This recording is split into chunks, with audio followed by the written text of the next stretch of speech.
We've got to put the politics aside. And if we do, I'm confident we can find common ground. Now, Washington's lagging behind the country on this. There's already a growing coalition of leaders across America who don't always see eye to eye, but are coming together on this issue. They see the harmful consequences of a broken immigration system for their businesses and for their communities, and they understand why we need to act. There are Democrats and Republicans. People like former Republican Senator Mel Martinez, former Bush administration Homeland Security Secretary Michael Chertoff, leaders like Mayor Michael Bloomberg of New York, evangelical ministers like Leith Anderson and Bill Hybels, police chiefs from across the nation, educators, advocates, labor unions, chambers of commerce, small business owners, Fortune 500 CEOs. I mean, one CEO had this to say about reform. American ingenuity is a product of the openness and diversity of this society. Immigrants have made America great as the world leader in business, in science, higher education, and innovation. You know who that leader was? Rupert Murdoch, who owns Fox News and is an immigrant himself. I don't know if you're familiar with Rupert Murdoch's views, but let's just say he doesn't have an Obama sticker on his car. But he agrees with me on this. So there's a consensus around fixing what's broken. And now we need Congress to catch up. Now we need to come together around reform that reflects our values as a nation of laws and a nation of immigrants. Reform that demands that everybody take responsibility. So what would comprehensive reform look like? First, we know the government has a threshold responsibility to secure our borders and enforce the law. And that's what Janet and all her folks are doing. That's what they're doing. Second, businesses have to be held accountable if they exploit undocumented workers. Third, those who are here illegally, they have a responsibility as well. So they broke the law, and that means they've got to pay their taxes, they've got to pay a fine, they've got to learn English, and they've got to undergo background checks and a lengthy process before they get in line for legalization. That's not too much to ask.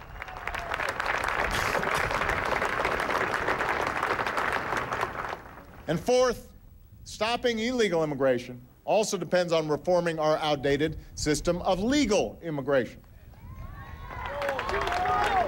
We should make it easier for the best and the brightest to not only stay here, but also to start businesses and create jobs here. In recent years, a full 25% of high-tech startups in the U.S. were founded by immigrants. That led to 200,000 jobs here in America. I'm glad those jobs are here. I want to see more of them created in this country. We need to provide them the chance.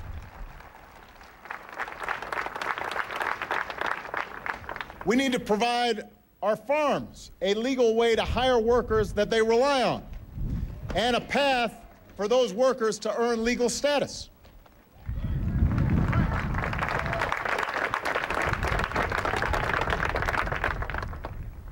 And our laws should respect families following the rules, reuniting them more quickly instead of splitting them apart.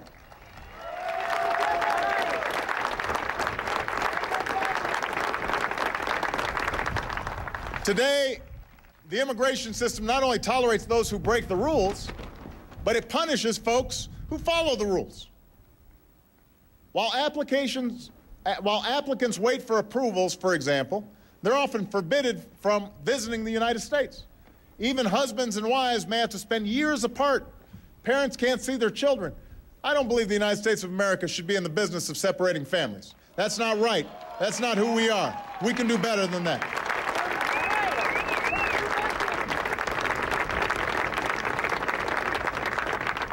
And we should stop punishing innocent young people for the actions of their parents.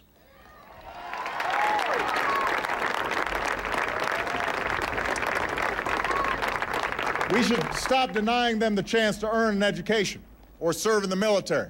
And that's why we need to pass the DREAM Act.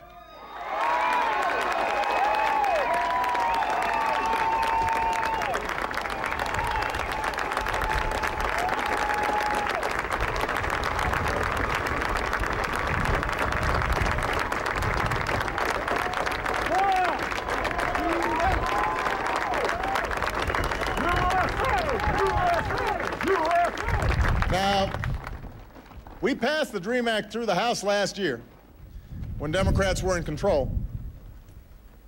But even though it received a majority of votes in the Senate, it was blocked when several Republicans who had previously supported the DREAM Act voted no. That was a tremendous disappointment to get so close and then see politics get in the way. And as I gave that commencement at Miami-Dade, it broke my heart knowing that a number of those promising, bright students, young people who worked so hard and who speak about what's best in America, are at risk of facing the agony of deportation. These are kids who grew up in this country. They love this country. They know no other place to call home. The idea that we'd punish them is cruel. It makes no sense. We're a better nation than that. So we're going to keep fighting for the DREAM Act. We're going to keep up the fight for reform.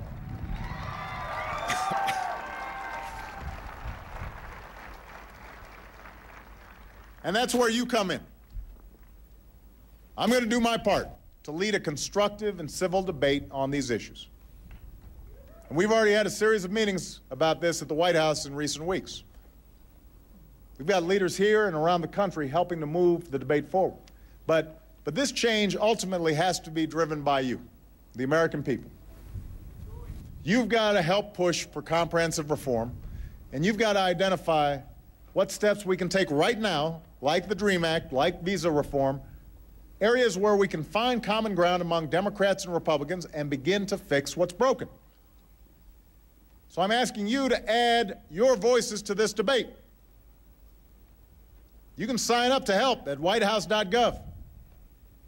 We need Washington to know that there's a movement for reform that's gathering strength from coast to coast. That's how we'll get this done. That's how we can ensure that in the years ahead, we are welcoming the talents of all who can contribute to this country, and that we're living up to the basic American idea that you can make it here if you try.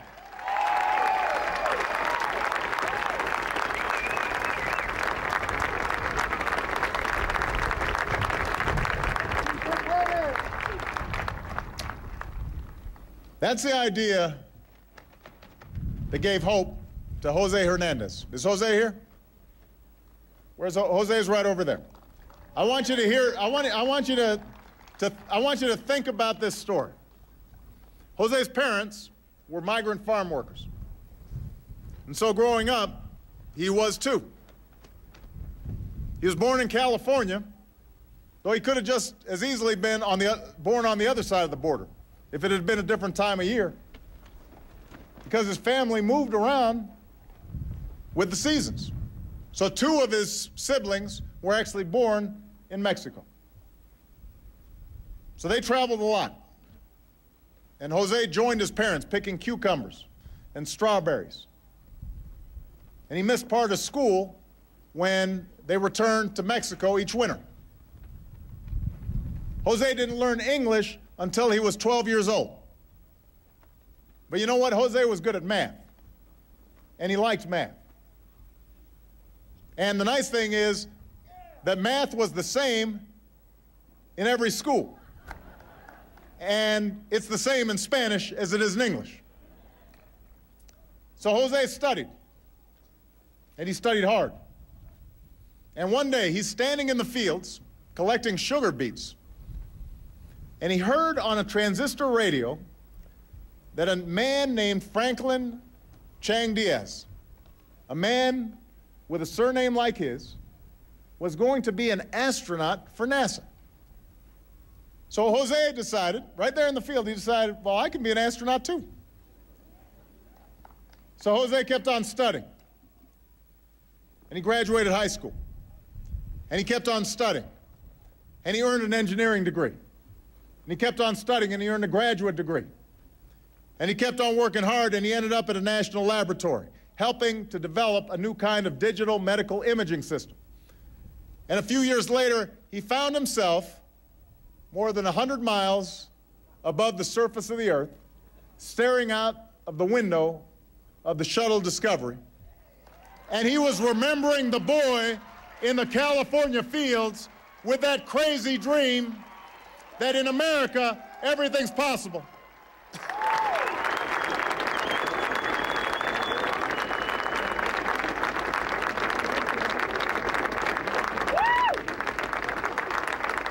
Think about that, El Paso. That's the American dream right there. That's what we're fighting for. We are fighting for every boy and every girl like Jose with a dream and potential that's just waiting to be tapped. We are fighting to unlock that promise.